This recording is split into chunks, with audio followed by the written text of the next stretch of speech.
आज जब इस देश के संविधान को ही खत्म करने की मुनादी की जा रही है, घोषित तौर पर मनुस्मृति लागू करेंगे, ये बात हुई 24 के पहले, जब इस देश में वो बुनियादी राइट, वोटिंग राइट, उसको खत्म करने की साजिश की जा रही है, सांप्रदायिक नफरत इस कदर पैदा की जा रही है, समाज को जोड़ने की साजिश रची जा रही है, उस समय इस देश में एक शख्स गांधी जी के रास्ते, बाबा साहब और नेहरू जी के सपनों को साकार करने के लिए निकल पड़ा है। और जब मैं इस बात पर विचार कर रहा था कि मुझे जाना चाहिए नहीं जाना चाहिए, मुझे लगा कि अगर अभी नहीं तो फिर कभी नहीं। इस समय अगर हम राहुल गांधी जी के साथ नहीं खड़े होते हैं तो ये समाज और आने वाली पीढ़ियां हमें कभी माफ नहीं करेंगी। और इसलिए हम लोग तो पढ़ने लिखने वाले, हम लोग चाहते हैं कि हम पढ़ने लिखने का मौका मिले हमें, हम नहीं चाहते थे, सच बात यह है, लेकिन आज अपरिहार्य हो गया है। और जो प्रोफेसर रतनलाल जी ने कहा कि इस समाज को आगे आकर के प्रत्यक्ष हो या अप्रत्यक्ष, कांग्रेस के साथ जोड़ करके या अप्रत्यक्ष रूप से ये जो असली लड़ाई है आजादी की, सामाजिक आजादी की, राजनीतिक आजादी की लड़ाई तो 47 में जीत ली गई, लेकिन इस लड़ाई को जीतने के लिए, इस आरएसएस के उपनिवेशवाद को खत्म करने के लिए एकजुट होकर के, एक साथ होकर के आना पड़ेगा। और मैं अपने उस समाज को भी कहना चाहता हूं कि बाबा साहब के नैतिक प्रतिबद्धताओं के साथ कभी समझौता नहीं करूंगा। उस समाज के हितों और अधिकारों के लिए मैं इस पार्टी को ज्वाइन कर रहा हूं और मुझे पूरा विश्वास है, मैं फिर दोहराऊंगा कि बाबा साहब के नैतिक आदर्शों पर चल करके मैं अपने समाज के हितों और अधिकारों के लिए इस पार्टी के साथ जुड़ करके, इस देश के आइडिया ऑफ इंडिया के साथ जुड़ करके, राहुल गांधी जी के साथ जुड़ करके, खड़गे जी के साथ जुड़ करके इस देश में सामाजिक आजादी के सपने को हासिल करने के लिए प्रतिबद्ध हूं, कटिबद्ध हूं और हमेशा खड़ा रहूंगा। सवाल यही निकल करके आ रहा है कि आपने भी कांग्रेस ज्वाइन कर ली और आप जो है वो लंबे समय से टीवी पर बैठ करके अपने सोशल मीडिया प्लेटफॉर्म पर कांग्रेस की डायरेक्ट इनडायरेक्ट में कहीं ना कहीं उनके कामों की अच्छाइयों को बता रहे थे। तो आज ये पटका आपके गले में और बड़ा सुंदर भी लग रहा है, तो क्या कहना चाहोगे इस मौके पर? देखिए, ये सामाजिक आज़ादी का आंदोलन इस समय देश में चल रहा है। राजनीतिक आज़ादी मिली, वो भी अब खतरे में है। वन वोट, वन व्यक्ति और एक उसका मूल्य, अब तो वो भी जा रहा है। ऐसे में ज़रूरत है कि राहुल गांधी जिस तरह से देश के बहुजनों की लड़ाई लड़ रहे हैं, और मैंने तो आज शुक्रिया अदा किया है कि हमारी लड़ाई का वो नेतृत्व कर रहे हैं। इसलिए हमारी नैतिक जिम्मेदारी है, पूरे बहुजन समाज की नैतिक जिम्मेदारी है कि राहुल गांधी जी के साथ कंधे से कंधा मिला करके वो चलें। अगर आपको इस आरएसएस के उपनिवेश से बचना है, अगर आपको इस हिंदुत्व के साम्राज्य से बचना है, तो आपको राहुल गांधी जी के साथ चलना पड़ेगा। अब इसमें जिन लोगों को लगता होगा नहीं साहब कांग्रेस में जाकर के गलत किया है, मुझे लगता है कि ये आज का फैसला एकदम सही है और इसी फैसले को इस देश के उन बहुजन लोगों को अप्रत्यक्ष या प्रत्यक्ष रूप से इसको अपनाना पड़ेगा, नहीं तो आने वाली पीढ़ियां उनको माफ़ नहीं करेंगे। आप कह रहे हैं आने वाली पीढ़ियां माफ़ नहीं करेंगी। प्रोफेसर रतनलाल जो हैं वो बिहार से आते हैं, तो वहाँ तो चलो दिखता है कि कांग्रेस के पास कुछ है बिहार में, और लेकिन आप तो उत्तर प्रदेश से आते हैं, उत्तर प्रदेश में प्रोफेसर हैं लखनऊ यूनिवर्सिटी में, तो उत्तर प्रदेश में तो कुछ है नहीं बिहार में, तो उसमें आप क्या करोगे? ऐसे में क्या जिम्मेदारी दे रही है कांग्रेस आपको? कैसे क्या मतलब एक तरीके से आपका जो प्लान है? देखिए, आज तो मैंने ज्वाइन किया है और कांग्रेस पार्टी जो भी जिम्मेदारी देगी उसके बाद उसका हम बिल्कुल पालन करेंगे, निश्चित रूप से पालन करेंगे। लेकिन अभी चूँकि आज पहला दिन है तो इसके बारे में अभी कुछ नहीं कहा जा सकता है। अभी चूँकि राहुल जी की तरफ से बुलावा आया है तो हम लोग उधर जा रहे हैं, हम लौट के आकर के बात करेंगे। चलिए, तो आप प्रोफेसर रविकांत हैं, राहुल गांधी जी की तरफ से बुलावा आया है और रतनलाल और प्रोफेसर रविकांत जी राहुल गांधी से मिलने के लिए जो है वो निकल पड़े हैं।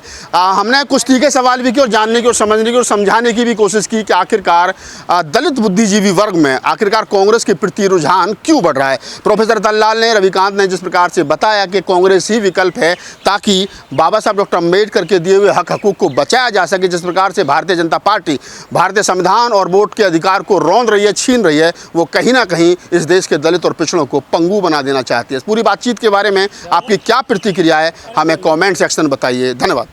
मेरा रिश्ता इसी मेरे पुरखों का, मेरे दादा ग्रैंडफादर अंग्रेजी हुकूमत में रसोइया थे। नेहरू जी की खबर उनको मिली कि वो यहाँ से निकल रहे हैं, तो वो उनको देखने के लिए गए, उनका पैर छुआ और वापस आ गए। जब ये खबर मिली तो मेरे दादा को अपमानित किया गया, लेकिन उन्होंने नौकरी छोड़ दी और घर वापस चले गए। ये वो बहुत पुराना रिश्ता जिसको मेरी माँ, मेरे परिवार के लोग बताते हैं। आज मैं उस कांग्रेस पार्टी के साथ जुड़ करके बहुत गर्व की अनुभूति कर रहा हूँ।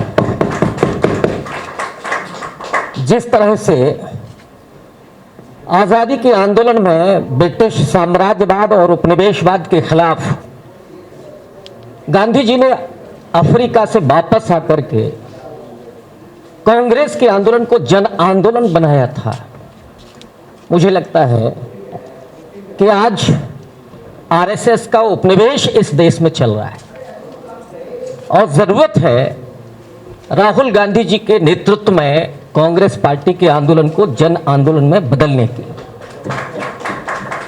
जैसे गांधी जी के साथ असहयोग आंदोलन में तमाम विद्यार्थियों ने, अध्यापकों ने, वकीलों ने अपने पेशे छोड़े, स्कूल छोड़े, नौकरियां छोड़े। मुझे गर्व इस बात का है कि हम जिस कांग्रेस की हुकूमत में नौकरी में आए, रिजर्वेशन के जरिए पढ़ाई लिखाई की, अगर इस हिंदुत्व के, आरएसएस के उपनिवेश के खिलाफ अगर हमें उस नौकरी की भी कुर्बानी देनी पड़ेगी तो मैं साथ खड़ा रहूंगा। मुझे आज गर्व की अनुभूति है उस कांग्रेस के साथ जुड़ने में जिसे गांधी जी ने अपने पसीने से सींचा था, सत्याग्रह और अहिंसा जैसे मूल्य दिए और अपनी जान की कुर्बानी दे करके इस देश की आत्मा को बचाया।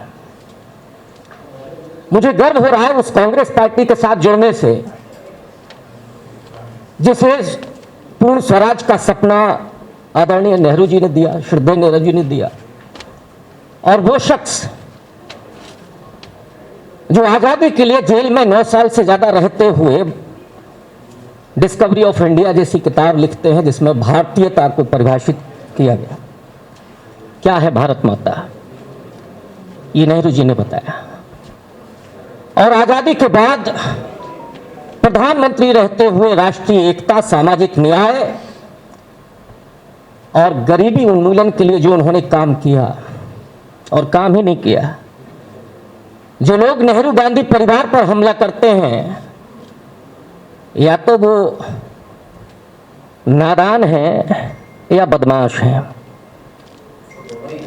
वो दोनों ही हैं। क्योंकि नेहरू जी ने अपनी सारी संपत्ति इस देश के लिए दान कर दी और अपने आखिरी समय के लिए उन्होंने कहा था कि मेरे शरीर की मिट्टी को इस देश की नदियों में, इस देश की प्रकृति में मिला दिया जाए। उन नेहरू का मजाक उड़ाए बिना इस देश के प्रधानमंत्री की राजनीति नहीं चलती। और इसीलिए मैं अत्यंत गौरवान्वित हूं इस कांग्रेस पार्टी से जुड़ करके। मैं आज भावुक भी हूं उस कांग्रेस पार्टी के साथ जुड़ करके जिसने बाबा साहब डॉक्टर अंबेडकर को भारत का संविधान का निर्माता बनाया था। वो डॉक्टर अंबेडकर जो लगातार इसी कांग्रेस के खिलाफ सामाजिक न्याय का आंदोलन, दलितों की आज़ादी का आंदोलन लड़ रहे थे, लेकिन गांधी जी के मशवरे पर नेहरू जी और पटेल साहब ने बाबा साहब डॉक्टर अंबेडकर को संविधान सभा में न सिर्फ लेकर के आए, प्रारूप समिति का अध्यक्ष भी बनाया। और जिस भाषण की जिक्र किया था डॉक्टर अली जैन साहब ने, उसमें उन्होंने कहा कि मुझे आना था संविधान सभा में, लेकिन मैंने ये सोचा नहीं था कि मुझे प्रारूप समिति का अध्यक्ष बनाया जाएगा।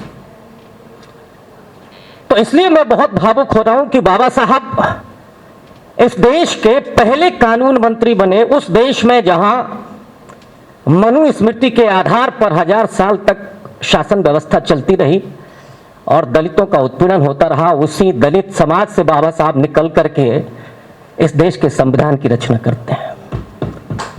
और मैं